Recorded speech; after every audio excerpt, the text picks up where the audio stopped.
Hey everyone, good morning. Welcome to the Daily Drop-In Morning Show with the Teach Better team, where we are live every single morning, Monday through Friday at 7 a.m. Eastern, streaming on Facebook, YouTube, Twitter, Twitch, and LinkedIn. Holy moly, it is Thursday, February 24th. We have a brand new guest with us, a new face to the Teach Better community, so we're so excited to share Rachel's story with you. Additionally, of course, we have our theme this week that we are closing up right at the end of the week. It's Thursday. We'll be discussing our theme as we continue forward. We'll also have holidays, good news articles, and everything in between. I am very excited to sit here and drink my coffee and get ready for the day. So feel free to share our stream this morning to whatever platform you are watching on so we can continue to reach other educators and continue to grow our Teach Better community. And also go fill up your coffee. Let's get ready for the day together.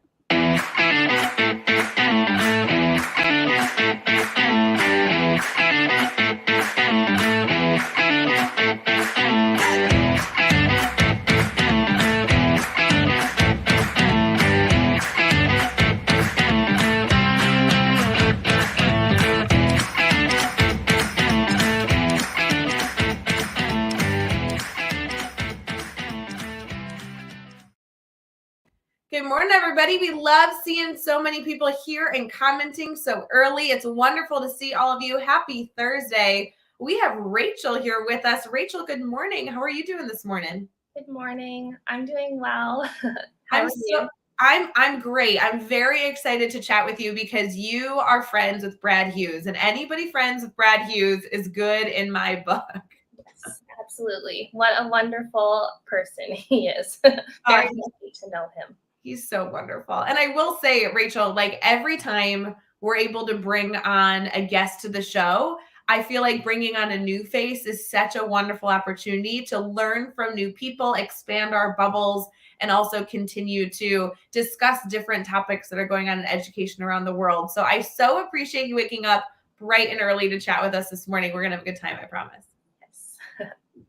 So, Rachel, for those people who may not be connected to you, I know Brad Hughes knows all about you. I've loved to get to hear about your background thus far, but excited to dive into so much more this morning. Will you give us a little bit of like who you are, what you do, why education is so important to you, kind of that background stuff?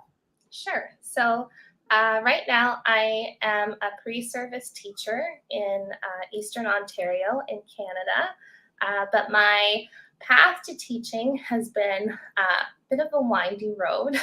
I actually started my undergrad in nursing. My mom's a nurse. I thought that I would love the profession. So that's where I started. And I quickly realized that was not the right fit for me. So I took some electives to see what else was out there. And I actually landed on law. And then my school didn't have a major for it. So I did some research and I picked up and transferred. So I changed to a university in southwestern Ontario, and through some more digging and learning and finding new courses, I ended up studying peace and conflict studies and kept legal studies and psych as minors. But while I was there, I came across an experiential learning program.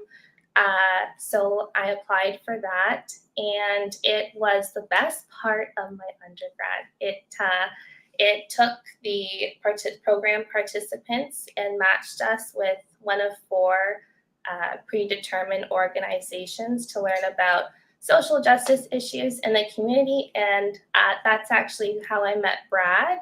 I was placed at his elementary school, and I was there for 4 months. And that's really where I guess, realized that, I think education is the field that I'd like to go into. And it was honestly the best 4 months, best experience,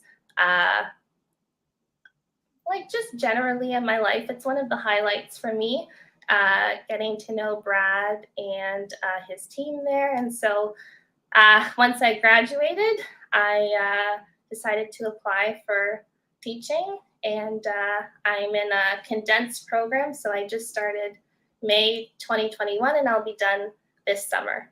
Whoa, wonderful. Yes. Okay, so this is so interesting because you've gone through this journey, a lot of which has happened very recently. Now you're getting into education. You're an aspiring educator. You're connected to Brad Hughes. You have an incredible background. I cannot wait to dive more into that. To get our morning started, Rachel, I think it would be funny to challenge our audience to tell us a little bit, if they weren't in education, what else do they think they would go do? Because I know so many educators that started as one major in college and then found their way to education, whether it be in while they were in college or even a decade later. So if you're listening right now, let's slowly get our minds going. We'd love to see in the chat, if you weren't in education, what other field would you have gone into? Why do you think that would have been cool? If you are too sleepy to do that with us this morning, use an emoji. We'll guess. Rachel and I will have a great time guessing your emoji story, even if you just have one picture that you're sharing. So we'd love to get some activity in that chat and challenge all of you to tell us what you would be doing if you weren't in education. Rachel, I truly could never go into nursing. So I have so much love and appreciation for your family that has that background, but law sounds just as bad to me. I thought I saw a lot of similarities between them. I think I still do. I still like nursing. My mom did traveling nursing in the States before coming back up here. So I thought that would be just amazing. But I guess nursing, law, teaching, it's all with people and like supporting in some way. So if it's not at the bedside and it's not with legal issues, then maybe it's in a classroom. So I don't know. To me, they all sort of come together in a I way. love it. No, and I think that perspective is kind of what's going to add to, this is not like it's going to add to you being such a strong educator, is that you're looking at all these similarities, all these connections. And when I think of nursing and law, I don't think about the fact that it is a service industry. That is a role that, regardless of how you go into it, you're looking at how you can stay connected and support people. I truly didn't even see that connection. So I love that you've been able to see all those connections along the way. Now you're going to go work with students here in just a few months. This is so exciting, Rachel. See, I knew we'd have a good conversation right off the bat. Yes. I am seeing that Brad Hughes is saying that he wants to get into sports broadcasting. That was kind of a little joke with the Teach Better team. Our internal team has like a Zoom get together once a month where we just kind of joke around, and our team is all virtual. So anytime we can come together kind of in a private space and get to know one another is really beneficial, just like any organization. And we had a joke at our last hangout that Brad Hughes and another member of our team named Sarah Jesse, they would just be so good at like commentary of sports games. So that would be a good role. I don't know what I would do if I was in education. My whole family, like everyone, is in some way connected to like the design industry. Like they're either like architects or interior designers or furniture manufacturers or like carpet supply chain. Like I think that I would probably have done something like that. Maybe like project management for some sort of design. I don't know. But I like your connection to people. I think that's how I kind of see like a lot of the design industry is also like connections to people, supporting people. Kind of. I can see that with your chic background. So it, Oh yeah. No, more so like the Teach Better team's like, hey Ray, can you go live every single morning for the rest of eternity? And I was like, sure, I'll make sure that my setup looks okay.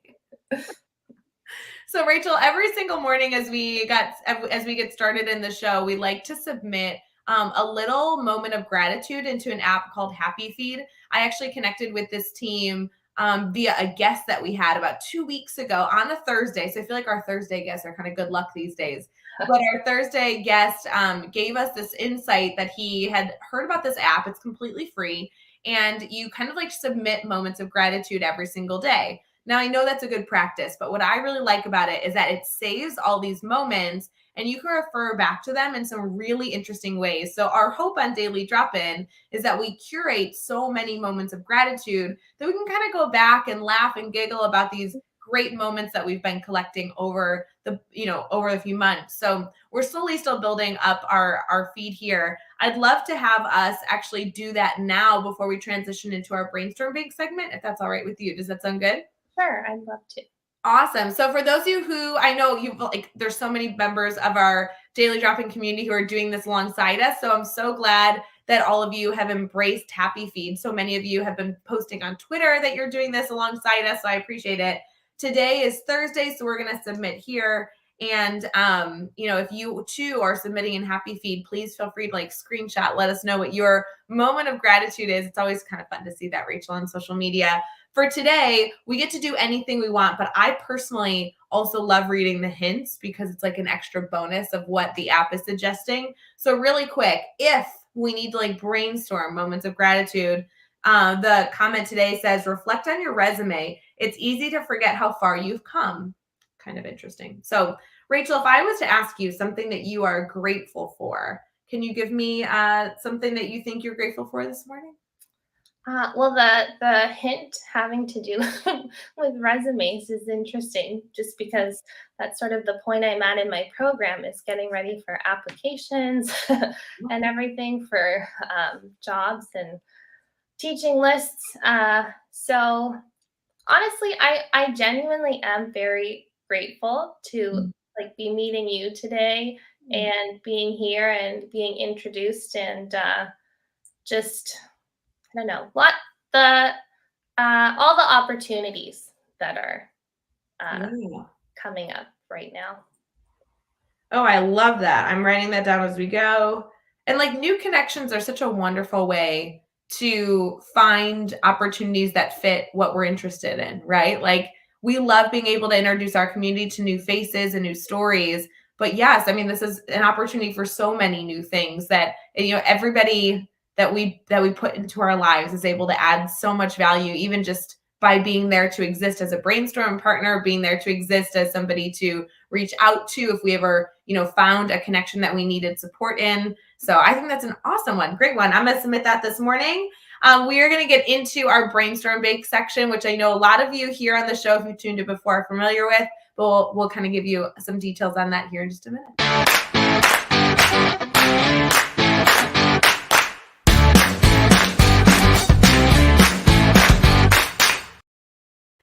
Good morning, everybody. We are 12 minutes into the show, and we are thrilled to be here on Daily Drop-In.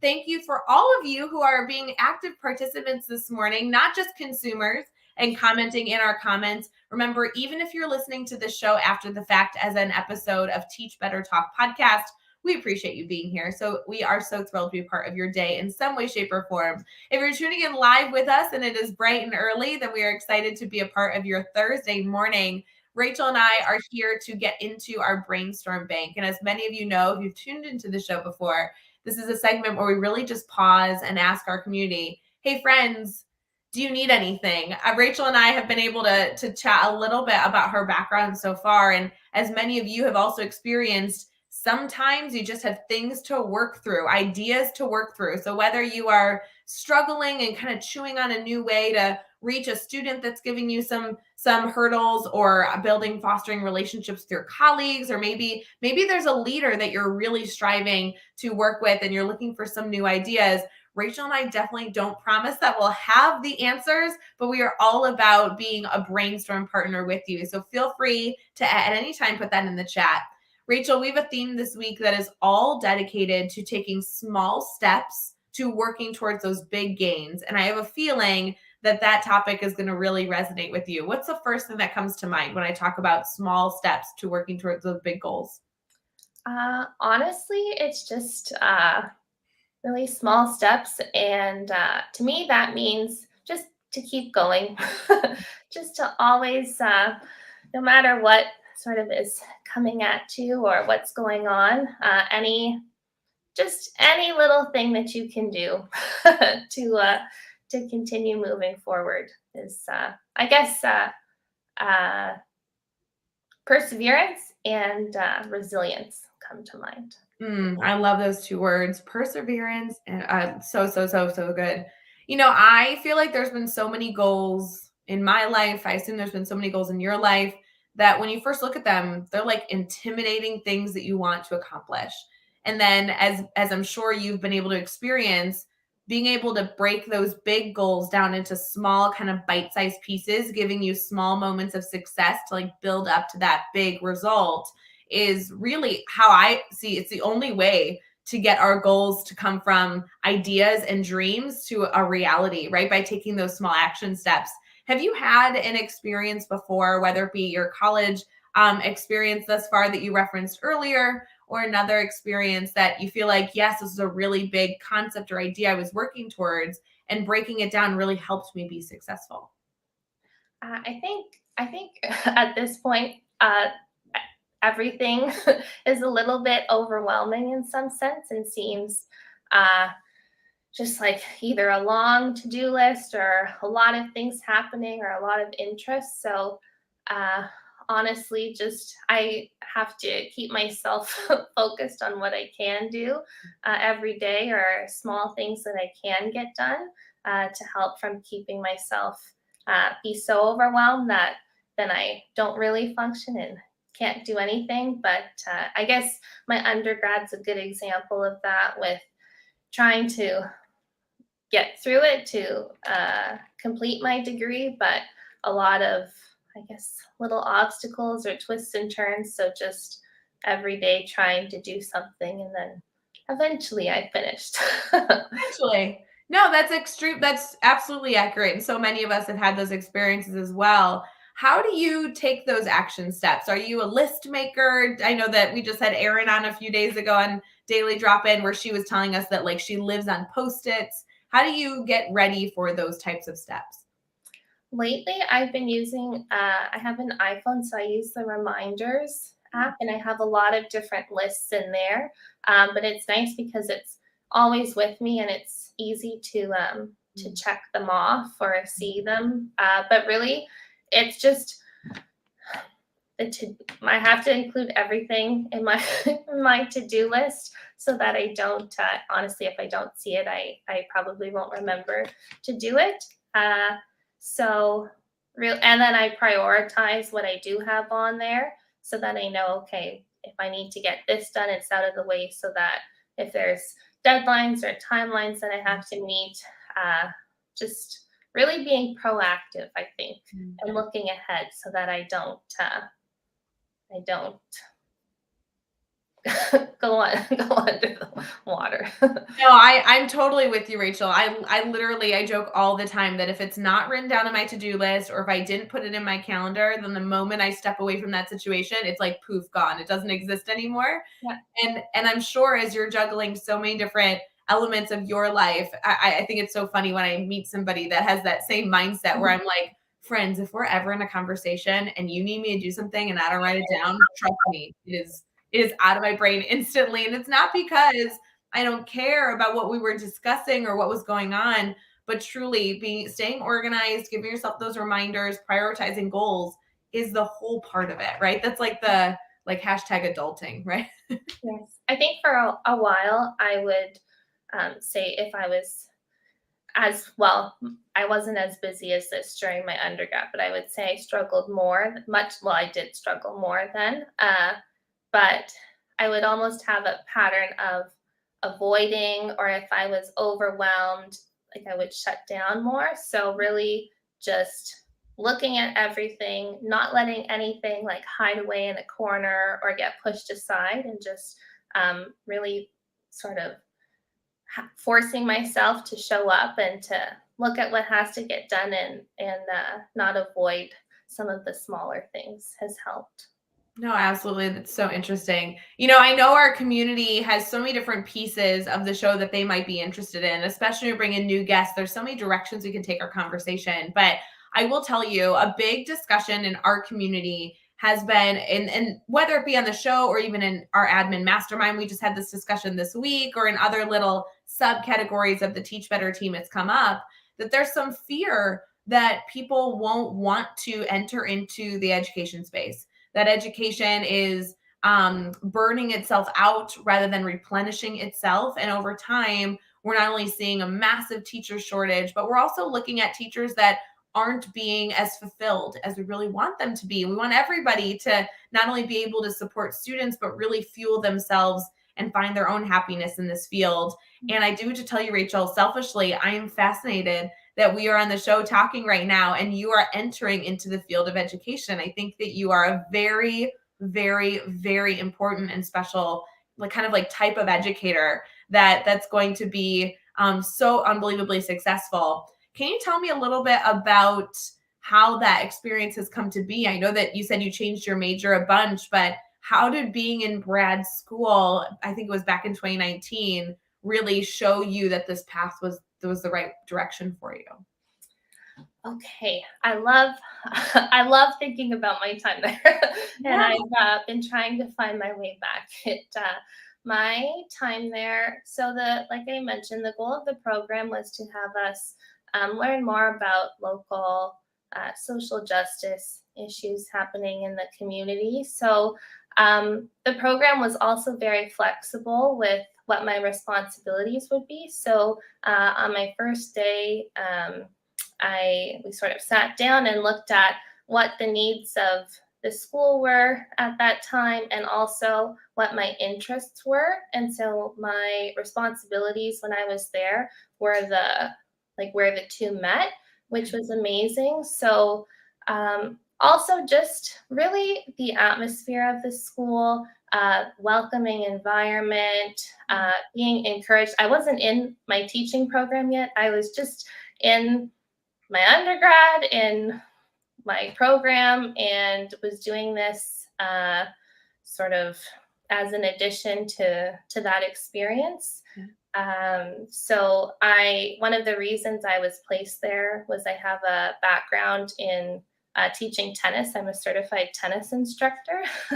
I hear it was tennis day yesterday or play a game. It was, and I like embarrassed myself because I'm like, I like sports. Tennis is a sport. I think that's cool. And I actually had a few people direct message me on Twitter, and they're like, "You shouldn't talk about sports." But we don't know what you're talking about.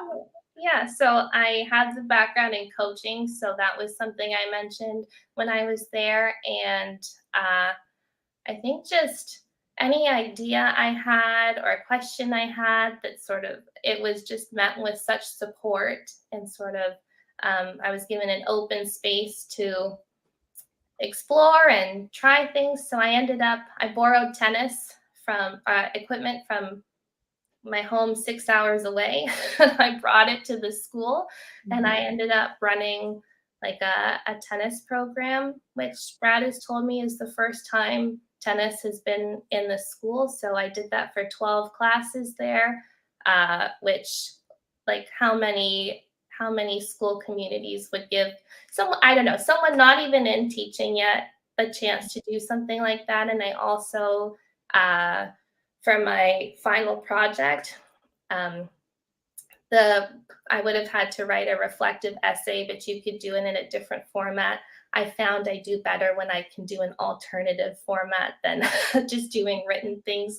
That's a trick I use too if I have the chance. So I wanted to do something for the school, so I did letters that spelled out the school's motto: "Be here, be you, belong." And I had a book. I went to every classroom and every student and teacher put their thumbprint on the letters. And Brad actually has it hanging in the school foyer and it's still there. So experiences like that where I could really see what I could bring and how I can maybe fit into a school community was really special. And so that's sort of where I saw myself being an important part in a school. I love this connection. I think this is such an important reminder for not only leaders in the school buildings, but teachers at any level in education to think about what you shared, that your role, your place in the building kind of came from looking at the needs and looking at your interests and skill set and meeting in the middle. What a perfect analogy and connection to make, because that was not just the principal that was coming to you and saying, "Hey, Rachel, let's figure this out, and I'll give you a little side project to do in my building." But to be able to accomplish all that you accomplished there in such a short period of time, that not only took Brad, who was, I know in a leadership role, being interested in supporting you, but the entire staff being open-minded and eager to supporting you in finding your space. There's no way that you would have been able to be as successful if teachers didn't also see how they could support you as an early, as a future educator, which I knew at the time they didn't even necessarily know, and really embracing you into that family. And so I love this reminder that as we see different people in our school buildings, whether they be learners themselves or staff employees, kind of finding that sweet spot for them is saying, what are you interested in? What does our school need? And how do we find the middle to ensure that everybody is fulfilled? And also, one thing that really stood out when I was there was having feedback from staff or from whomever, really, and people sharing their observations with me, or sort of reflecting back when I was doing tennis. Oh, have you thought about teaching? Or the the one day the vice principal checked in and to check if I was in a teaching program, because there was a long-term position that a long-term occasional position that they were having to fill. So just hearing others see, oh, maybe there's something there, because I wasn't thinking that about myself necessarily, but then when you hear that from others, or you hear someone else's feedback, sort of helps your own wheels start to turn. If maybe, I don't know, a lot of times you just might not notice that it's something that you might be really good at. Well, so many of us have had instances where we're too close to the situation to see the full picture. When you're able to have somebody that can help you step back and really see what's going on, that's a great space to be able to get feedback and also continue to build that vision. Here on the Daily Drop-In, one of the favorite things that I love doing is being able to create kind of challenges or action steps for our community. We love talking big picture and philosophy, but when we can actually narrow it down and say, okay, it's February 24th. Go do this today to be a little bit better today than you were yesterday and a little bit better tomorrow than you were today. Then let's all do this together. I would love, Rachel, if we could challenge our community here this morning to take an active role in giving that feedback to somebody today. Can you walk in to a situation at some point throughout your day? You have the whole day that you can do this. And can you observe something or experience something with someone else? And then can you choose to give them feedback in a positive way? So I'm thinking, like, even when you're sitting in a team meeting later, can you go to somebody after that team meeting and say, gosh, Rachel, I was just so impressed with your comments and ideas that you added into our dialogue this morning. You're a phenomenal leader. Can you go to an aspiring teacher and say, hey, I saw how you problem solved with that student right there on the spot. I really think you're going to be a phenomenal educator. I mean, those moments where you can identify something as a skill, as a strength, and then kind of help them make a conclusion of the direction that they might continue to move in. That is powerful feedback. And we all have the power to do that this morning. I think that's so neat. Erin in the comments is commenting. She says here, that is just what we're supposed to be doing for our students, help them find those unique gifts and talents, which is so accurate. So I love this as a challenge to our community. If you are willing to take on this challenge, we'd love to have you comment with some emojis to give us an inclination that you are going to take on the challenge that Rachel kind of crafted up so beautifully to say, hey, can you observe something, give that direct feedback today? And again, I love how Erin says it here, and help them find those unique gifts and talents within themselves. I think that will be so cool. We already have a few emojis here. We would love to see some more of you take on the challenge of making that observation today. I also think it's nice to be complimented, right? It's nice for somebody to be like, hey, Rachel, you're really good at this. Yes. Oh. And I think even if it's observing a skill, or just doing something that's really out of the. No, I'm listening. Yes. I'm sorry. Brad was just commenting about his agreeing with us. I love it. Well, speaking, I was thinking of Brad with I remember when I was doing the letters and getting the paint ready.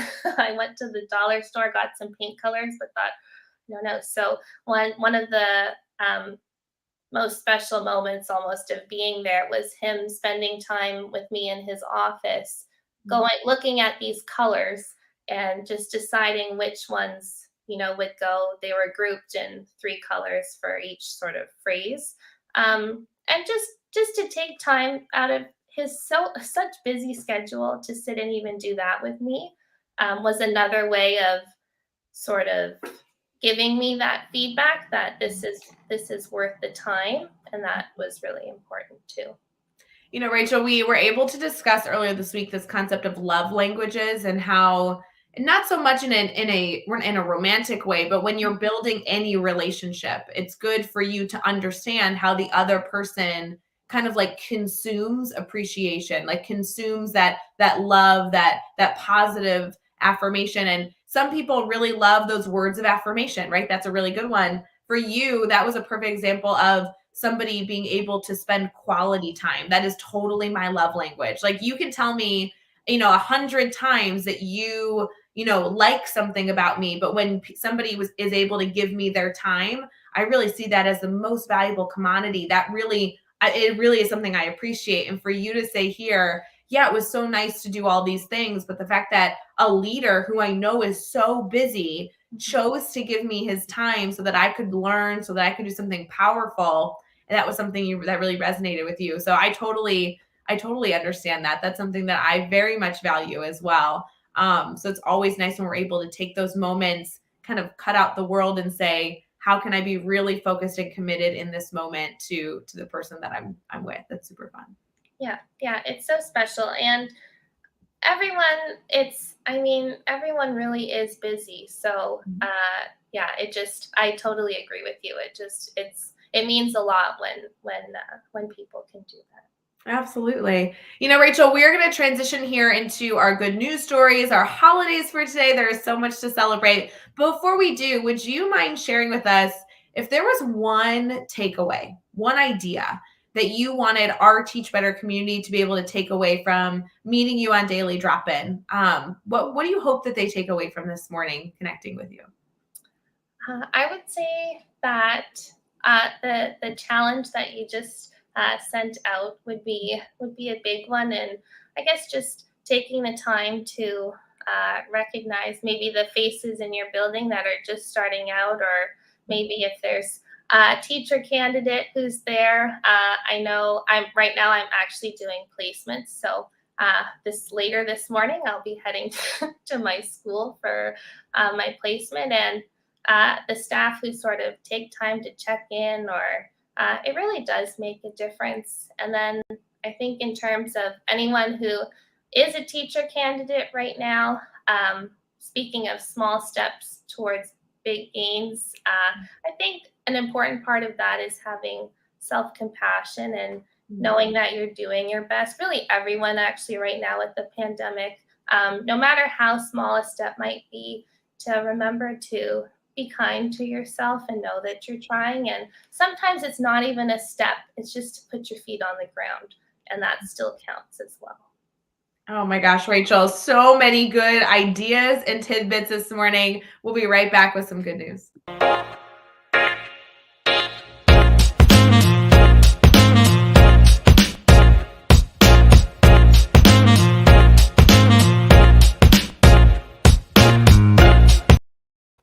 Good morning, everyone. We are thrilled that you are choosing to spend some of your day here with us on the Daily Drop-In Morning Show. We are in our good news segment, which we do at the very end of the show on Tuesdays and Thursdays, and at the beginning of the show on Mondays, Wednesdays, and Fridays.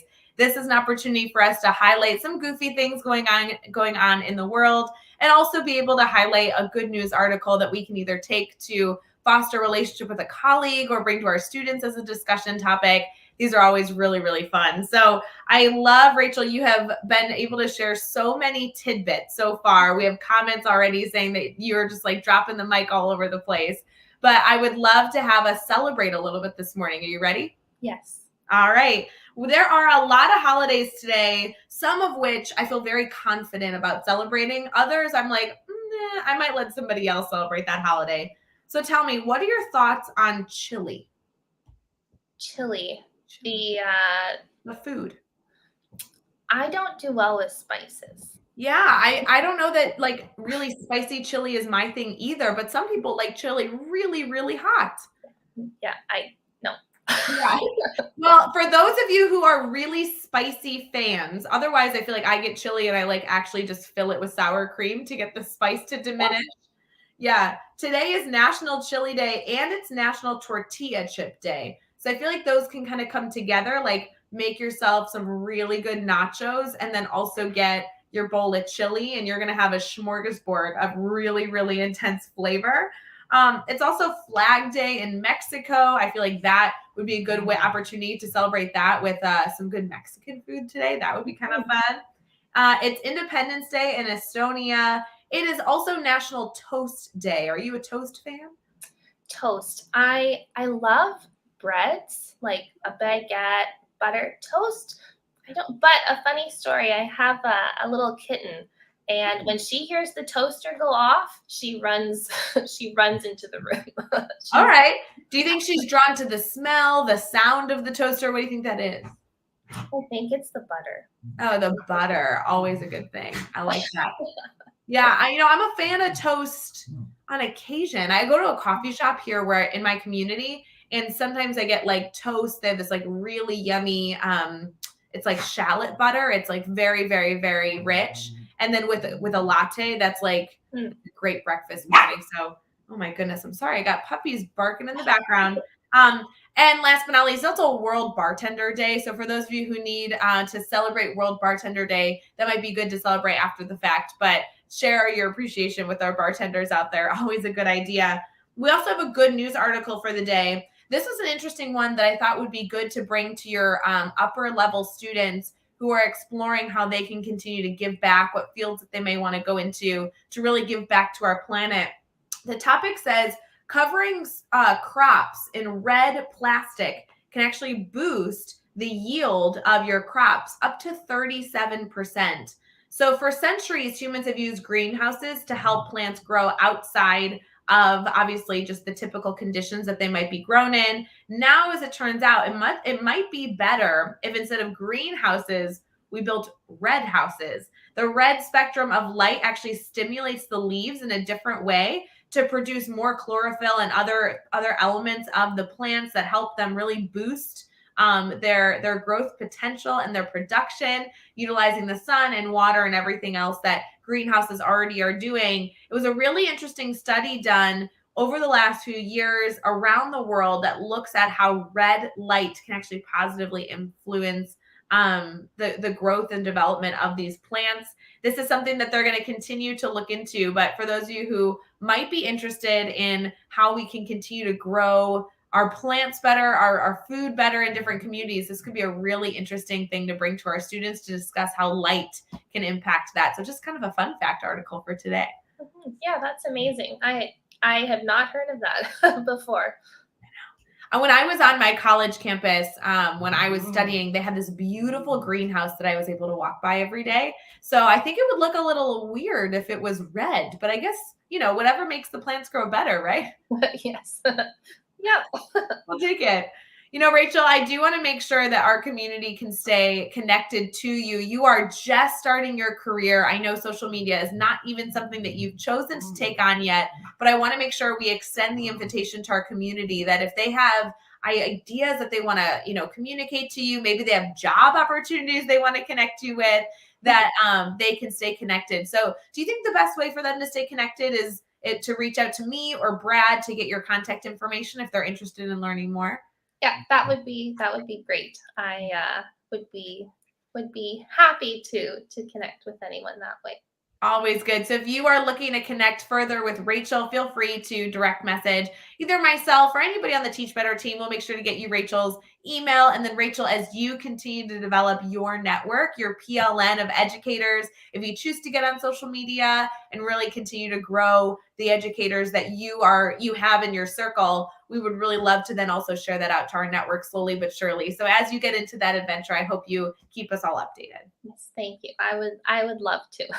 Yes, for everyone this morning, happy Thursday. Rachel, I so appreciate you waking up bright and early to talk shop as we are all getting ready for our day, brushing our teeth, taking advantage of our moments to sip our coffee before the day begins. But we so appreciate talking shop with you. And for everyone else, we hope you have an incredible Thursday. Happy February 24th. As a reminder, we do have our 12-hour live here in just a few days on Saturday morning at 8 a.m. Eastern. So do not forget to tune into that. And then, of course, there are a lot of other surprises happening on the Teach Better team, including an announcement of one of our keynotes on Monday. So we will see you all back here with the Teach Better community very, very soon. Have a good day, friends.